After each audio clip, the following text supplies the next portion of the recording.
Hello everyone, and welcome to another episode of the Wise Decision Maker Show, where we help you make the wisest and most profitable decisions. And today, we'll help you make the wisest and most profitable decisions about virtual brainstorming. Virtual brainstorming really provides a great innovation advantage to hybrid and fully remote teams. You might not think of fully remote teams or hybrid teams as gaining an innovation advantage over fully in-office teams, but they do, using effective brainstorming techniques. Unfortunately, lots of leaders want to return to the office full-time because of these fears of losing the innovation edge. They tell me, and I've consulted for 16 companies on strategically adapting how the techniques of getting back to the office and the full future of work spectrum, so even after the pandemic, figuring out how to do all that. And they tell me that they really want to get back to the office, including full-time, so they really want that full-time back in the office, especially because of this innovation advantage. They feel that they're losing that innovation when they are working full-time at home virtually during the 18 months so far of the pandemic, and they also don't want hybrid work. They're afraid that the more remote work there is, the less innovation there is. So they see that office-based culture, that Monday through Friday, 9 to 5 office-based culture, or even mostly hybrid work that's 3 or 4 or 5 days a week, they see that as really necessary for innovation. And they reject hybrid work or virtual work, and they even push back against that, the hybrid work idea, plenty of them, because of these fears. It's understandable. When they experienced the lockdowns in March 2020, they imposed their in-office culture ways of doing innovation, which is brainstorming. That's the main way of doing innovation in offices for team activities. So the team collaborative activity, doing brainstorming together. That's the main way of pursuing deliberate innovation, targeted innovation, where you have a topic and you want to innovate about it, you do brainstorming. So they try to do brainstorming using video conferencing. Unfortunately, that's not a good recipe for success, and we have a lot of research showing that that does not work very well. And they failed to investigate better methods, and there were plenty of better methods available before the pandemic even for doing effective virtual innovation. So that's a big problem, and that's what happened, where leaders try to impose their in-office methodology on practicing innovation on the virtual environment. It didn't work, and now they're pushing for full-time back in the office. That's a bad idea. And where's that coming from? Well, it's coming from our dangerous judgment errors called cognitive biases. Been checking out the Wise Decision Maker Show for a while. You know about these cognitive biases. These are the dangerous judgment errors that come from how our mind is wired. We make bad decisions in all life areas, including about professional life and personal life and innovation, that come from these cognitive biases, the way that our minds are wired.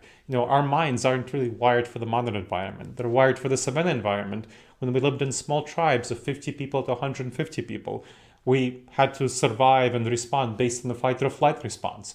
So of course we have that desire to be tribal, to be with each other, and to be creative when we are with each other. That's for those brainstorming sessions. That's what feels good. That's what feels right. Unfortunately, that's not a good fit for the modern world. There are many, many ways where we are not very tribally oriented. We are in part of multipolar, global, complex organizations, and our teams have very different people in them.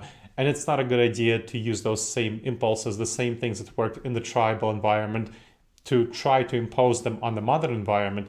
But, and I'm not saying people brainstorm that much in the tribal environment, it's those intuitions, it's what feels right. It's mistaking what feels right for what is actually right. And so it's really ironic that leaders try to impose the same ways that worked for them before in the office of innovating. They try to use traditional innovation practices in these new contexts. Kind of ironic, but that's what happens. And that comes from a cognitive bias called functional fixedness. Functional fixedness. When we develop a tool set, a way of approaching problems, of solving problems, of whether it's around innovation or anything else, we tend to apply that tool set to all other situations where we need to innovate or do something else. You might have heard of it as the hammer-nail syndrome. When you have a hammer, everything looks like a nail. That's a big problem because you don't adapt and seize other tools that are necessary for a situation.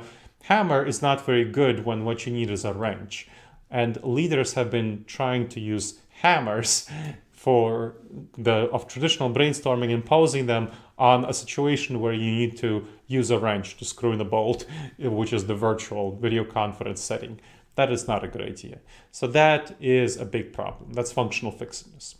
A related cognitive bias is called the not invented here syndrome. Leaders really like to use practices that they came up with or that they feel comfortable with. They grew up with, they were taught to them, and especially innovative practices are hard for them to accept. It's kind of, this idea wasn't invented here. It's some kind of novelty. We don't want it. So we prefer practices that we develop or adapt or integrate ourselves. And that is something that we tend to reject novel practices that were created elsewhere, even if they might work a lot better than what we have right now. Now, the best practices, so those are cognitive biases you want to avoid. The best practice for returning to the office is a hybrid first model, where you have a minority of people fully remote and then a majority of people, 70 to 90%, spending 1 to 2 days in the office in a hybrid schedule. So 10 to 30% fully remote, 70 to 90%, 1 to 2 days in the office. And of the 16 companies that I worked with, 15 adopted this model. One adopted a home-centric model where they had the people working as a default from home, and then just whenever there's a need to collaborate, discuss strategy, things that they really need to do in the office, they may decide to come into the office. But there's no expectation that you come into the office at all unless there's a specific need to meet with someone and you feel the meeting will be better done in the office.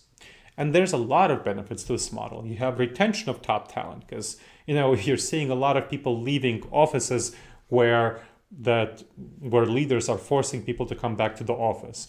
Like Google, Uber, Amazon were all trying to force their employees to come back to the office, trying to force them. They saw top employees leaving. They had seriously lowered retention, and they had a lot of problems in this area, bad morale.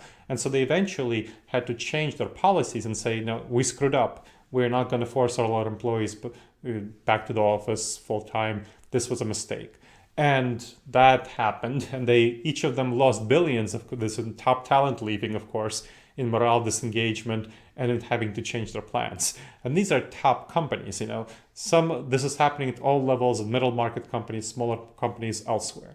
So retention of top talent, it's pretty hard to innovate when your top innovative talent has left or is demoralized, disengaged. Another benefit is a flexible company culture. So having that flexibility is very conducive to employee morale and engagement and also management of risks. When you have new variants coming around, you can always go comfortably full-time back home when there's a variant that's pretty serious, it's spreading in your area. Now, so that's how you want to get back to work. Now, traditional brainstorming. Let's talk a little bit about this practice. There's definitely benefits to traditional brainstorming called things like social facilitation, where other people brainstorming, sharing ideas around you may inspire you to have some more ideas. Other benefits include the idea of synergy, where hearing other people's ideas, so separately from the people themselves, that social facilitation is other people doing things around you that's motivating. This synergy refers to learning about other people's ideas for what they're sharing may spark you to have certain ideas of your own. So it's quite useful, but it needs to be updated because recent research has shown there's a lot of problems with it. Some people, depending on their cognitive types, styles, struggle with these problems, especially people who tend to be introverted and who tend to be pessimistic. So they struggle with traditional brainstorming.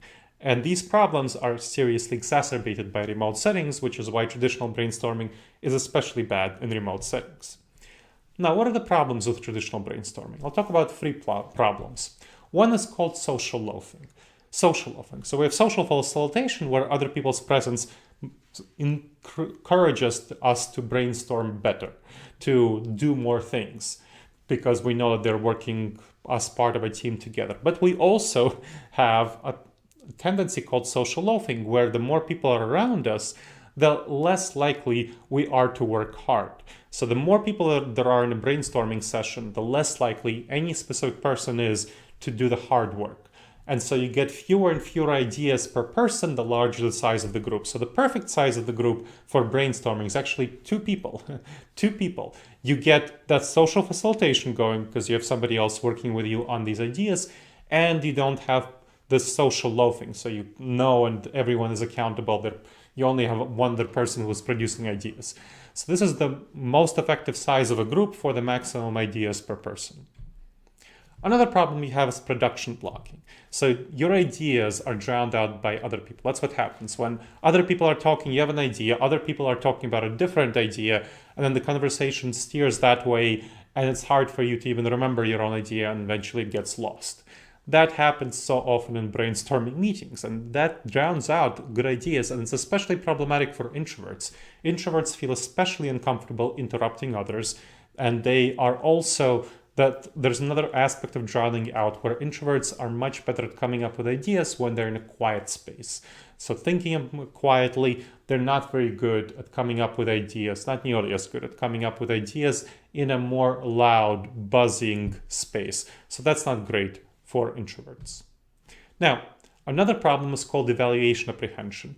Now, that's kind of what it sounds, where people are afraid of being evaluated by others for coming up with crazy, off-the-wall ideas, novel ideas, or for criticizing other people's ideas, whether implicitly or explicitly. So there's that worry.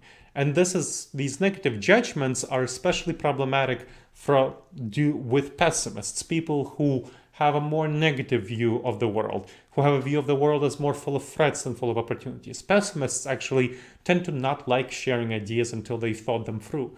Optimists, and I'm definitely an optimist myself if you can't tell, tend to generate ideas on the fly. They're verbally processing, so they share a lot of half-baked ideas. Pessimists, on the other hand, they really want to take the time to think through an idea before sharing it, especially if they know that others will be seeing this idea. So this is a big challenge. Now, to address pessimism and optimism, to address these aspects of neurodiversity and introversion, extroversion. So some already used other methods before the pandemic lockdowns. Best practices that your research has shown are really effective for brainstorming, for generating the most ideas per person. And you can use these same methods for virtual settings, and they have been used by companies that have adapted strategically instead of imposing the traditional methodology on in-office settings. So let's talk about best practices. Asynchronous virtual brainstorming is the best practice that I want to share about. This is a really, really useful tool that has 7 steps. So 7 steps. So step 1. So again, 7 steps. Step 1 is idea generation. You want to have everyone anonymously input ideas into a digital collaboration tool that produces out a spreadsheet. I use Google Forms pretty frequently. That's a nice tool. It guarantees anonymity. Everyone knows it's anonymous. And what you can do is just have a Google form where everyone is typing in their ideas. And to have social facilitation, again, you want to do this independently, separately. You don't want to do this where people are in the office, in the room together, so separately from each other. But you want to, for social facilitation, note everyone is working on this together. So you can have an agreed upon time that says, during this hour, everyone will be sharing ideas and everyone will be inputting them. And they, of course, can think about them beforehand, but they will not be inputting them until a certain period of time. So like that certain hour, so everyone is working together on inputting these ideas. So that's the first step. And that anonymity, again, is very valuable to remove that evaluation apprehension, especially for people who tend to be pessimistic. They will not be as afraid, as worried, as anxious about sharing half-baked ideas. Second step is idea cleanup. So the facilitator, so it's recommended groups have a facilitator to do this because you don't want to be both a group member and a facilitator, or you can do it with group members themselves. If there's a difficulty finding a facilitator, you remove duplicates and categorize ideas. So that's the idea cleanup. That's step 2. Step 3, you want that initial idea evaluation. So evaluate these ideas. So you want to comment on each of these ideas anonymously. Again, you can use Google Sheets. You get that Google spreadsheet spit out, you clean it up, and then each team member goes through and comments on each idea. So just using the comment feature. And again, you can do it anonymously, just create a throwaway email. So comment on each idea anonymously, and you also rate on a scale of 0 to 5 the novelty and practicality of each idea. Novelty, obviously, how novel it is. Practicality means how easy and pragmatic it would be to implement. So difficult, easy, so on. Then you have revised idea generation. Now you've seen everyone's ideas, and that's great. And you've had a chance to go through them and share your own thoughts on the comment on them and evaluate them. Then you want to revise the ideas. So have a revised idea generation process. So you're adding to your initial ideas and also inspired by other people's ideas and their comments on your ideas, you have a revised idea, so new ideas. So generate new ideas. Again, it's like step 1, inputting anonymously into a spreadsheet. Then clean this up. Step 5, that's revised idea cleanup. Same thing. And then step 6 is revised idea evaluation. Again, commenting and rating on novelty and practicality. And finally, step 7 is having a meeting. That's a synchronous meeting, which you, for virtual teams, have virtually. For hybrid teams, I recommend you have that in person. But again, avoid doing the other steps in office. This is the one step where for hybrid teams, you can do it in the office. Otherwise, you'll have production blocking and evaluation apprehension as serious issues. So you don't want to go into that. Now, why is this better than traditional brainstorming? Why do I say that? Why did some people use it even before the pandemic?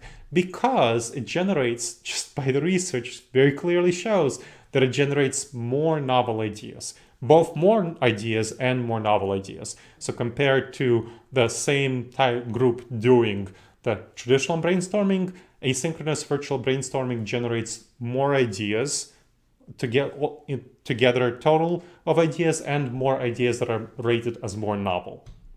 And it avoids that production blocking problem and avoids evaluation apprehension. So that's great. It's anonymous, so no evaluation apprehension. Avoids the production blocking because you don't have that issue of people speaking over each other, or being worried about interruption, or having difficulty focusing in that environment. Everyone can go into an environment they like. Introverts can go into a co-working space where other people are working if they want the sound of other people working and chatting around them, or in a cafe, right? It's especially beneficial for larger groups. So the larger the group is, the more beneficial it is to use, because you don't have that social loafing, since you can have software just track how many people submitting in each idea. So you can track the number of ideas per person, so each person stays accountable. Now, some other benefits of choosing asynchronous virtual brainstorming is that neurodiversity. You can engage very diverse team members and facilitate their idea creation. So it balances those preferences for introverts and extroverts and for optimists and pessimists. So that's why I strongly recommend that you use asynchronous virtual brainstorming to seize an innovation advantage for virtual and hybrid teams. All right, everyone. I hope you enjoyed this episode of the Wise Decision Maker Show. And please follow us on the YouTube if you check this out in video, or on Apple iTunes if you checked out the podcast, or any other podcast delivery platform. Leave your comment if you can leave a comment, and please, of course, rate the show. We'd love to hear your ratings. And of course, recommend us to your friends and family and share on social media. That's a great compliment you can give to any podcast. I'd love to hear your feedback. Please email me at gleb@disasteravoidanceexperts.com. Again, gleb@disasteravoidanceexperts.com. And check out all of our other resources at disasteravoidanceexperts.com. Blogs, podcasts, videocasts, online courses, books, coaching, training, and so much more. All right, everyone. I hope this episode helps you make wise and profitable decisions. Until next time, I look forward to seeing you on the next show.